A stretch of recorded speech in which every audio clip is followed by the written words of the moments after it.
Hello' guys welcome back to এটা নতুন ব্লগলৈ তো সদায় ৰেগুলাৰ ব্লগ দি আছোঁ। আজি ব্লগটো হ'বলৈ গৈছে ফাইনেলি মোৰ ইনষ্টাগ্ৰামত কমপ্লিট হৈ গ'ল 10K ফলোৱাৰ্ছ। তো বহুত বেছি কষ্টৰ ফলত আৰু প্ৰায় এই ইনষ্টাগ্ৰামটো চলাই থকা মোৰ প্ৰায় 4 বছৰৰ ওপৰত হ'ল। মানে বহুত বেছি ৰিলছ আপলোড কৰিছোঁ, বহুত বেছি পষ্ট কৰিছোঁ, ষ্টৰি লগাইছোঁ। আৰু এটা কথা কৈ দিওঁ, মানে ইয়াতে মই যিবিলাক ৰিলছ দিছিলোঁ এই একাউণ্টত, এইবিলাক মই ডিলিট কৰি দিছোঁ এতিয়া কিবা কিবি কাৰণত।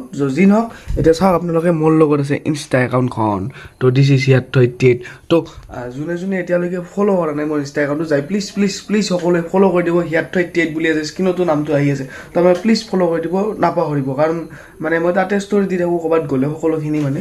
চ' এইফালে মই দেখুৱাই দিছোঁ আপোনালোকক এতিয়া। তো এই হিয়াৰ 38। চ' প্ৰথমতে ইয়াতে আপোনালোকক দেখুৱাই দিছোঁ হিয়াৰথৰ নামটো মোৰ বাৰু যি নহওক মোৰ প্ৰফাইল আছে।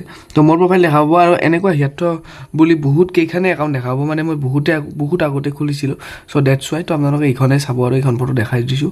তো এইফালে চাওক আপোনালোকে 52 পষ্ট কৰিছোঁ, জাষ্ট 52 জাষ্ট অনলি। মানে কাটলোঁ বাৰু ৰিলছবিলাক। যি নহওক ফলোৱাৰ্ছ চাওক আপোনালোকে 10K। O' my god, this is a small achievement. আপোনালোকৰ কাৰণে, বহুতৰ কাৰণে মানে সৰু হ'ব পাৰে, কিন্তু মোৰ কাৰণে বহুত বেছিয়ে ডাঙৰ। কাৰণ 10K ইজ নট এ সৰু নাম্বাৰ মোৰ কাৰণে। তো 10K ফলোৱাৰ্ছ দেখিছে আপোনালোকে। আৰু 428ক মই ফ'ল' কৰি থৈছোঁ। আৰু ইয়াতে এইটো লিখি থৈছোঁ নৰ্মেল লাইফ ন' ষ্ট্ৰেছ নাথিং। আৰু ইউটিউবৰ লিংকটো দি থৈছোঁ মোৰ হিয়াৰ 38। তো বাকী কৈ দিওঁ গাইজ, আপোনালোকে প্লিজ ইনষ্টাগ্ৰামত যেনেকুৱাকৈ 10K ফলোৱাৰ্ছ হৈ গ'ল মোৰ আজি, তো আপোনালোকে সেনেকুৱাকৈ ইউটিউবতো 10K কৰি দিয়ক। এতিয়া 3000 চামথিং হৈ আছে। তো আপোনালোকে ইউটিউবত যোনে 10K কৰি দিব না, এনেকুৱা চেলিব্ৰেশ্যন কৰিম না, পাগলা হৈ যাম। আপোনালোকে পাগলা হৈ যাব মানে।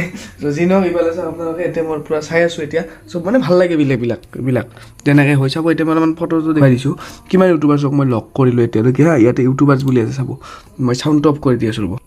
তো গাইজ ফাৰ্ষ্ট ইজ তেলচুৰা। আফটাৰ ডেট মই দেখুৱাই দিছোঁ তেলচুৰাৰ পিছত আহি গ'ল আমাৰ ডিম্পু বৰুৱাৰ পিছত মই দেখুৱাই দিছোঁ দিছ ইজ বিদ্যুৎ দাক আপোনালোকে চিনি পায়, ডিম্পু বৰুৱাৰ লগত থাকে। তাৰপিছত ডিম্পু বৰুৱাৰ হিমালয়খনত এটা ফটো উঠিছিলোঁ বাৰু, এইটো ইমান হেৰি নহয়। বাকী ডিম্পু বৰুৱাক এনেকৈ সম্বৰ্ধনা জনাইছিলোঁ, আমাৰ তাতে আহিছিলে। ভিডিঅ'টো বাৰু পাব, অতিগ্ৰে পাব, মানে আমাৰ বিল্ডিং অপেনিঙত মই মানে মিলালোঁ 2 দিনত পাব। তাৰপিছত আমি বেতাল দাক লগ পালোঁ, নিপু দাক লগ নাপালোঁ প্ৰব্লেম এটাৰ কাৰণে।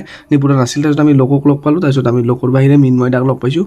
চ' নেক্সট আমি লগ পালোঁ আমাৰ ৰাকেশ দাক। তো দেখিছে আপোনালোকে ৰাকেশ জেয়াৰ। তো তাৰপিছত আমি লগ পালোঁ, কাকো পোৱা নাই, দেৱালী আহি গ'ল। তো এনেকুৱাকৈ মানে বহুত ইউটিউবাৰকে লগ পালোঁ। বাকী যি নহওক, আপোনালোকে এনেকৈ যেনেকৈ ইনষ্টাগ্ৰামত মৰম দিল, সেনেকুৱাকৈ ইউটিউবতো মৰম দিব বুলি আশা ৰাখিলে। আৰু যিহেতু মই এইকেইদিন ৰেগুলাৰ ব্লগ দি আছোঁ আৰু কেতিয়াবা ডাবুল লগাই যায়, যোৱাকালিতো ডাবুল আহি গৈছে। চ' সেইটো ব্লগ নহয়, বাট ভিডিঅ' ডাবুল আহি যায়। আৰু শ্বৰ্টছটো ডেইলি দিয়ে আছোঁ এটা প্লাছ ভিডিঅ' এটা দিঙে লং ব্লগ যিকোনো কণ্টেণ্ট হ'লে, আৰু ডাবুল মাৰি দিম কেতিয়াবা। তো আজিলৈ বাই বাই, লগ পাওঁ নতুন কণ্টেণ্ট। তো জয় জুবিন দা, আজিলৈ বাই বাই, থেংক ইউ।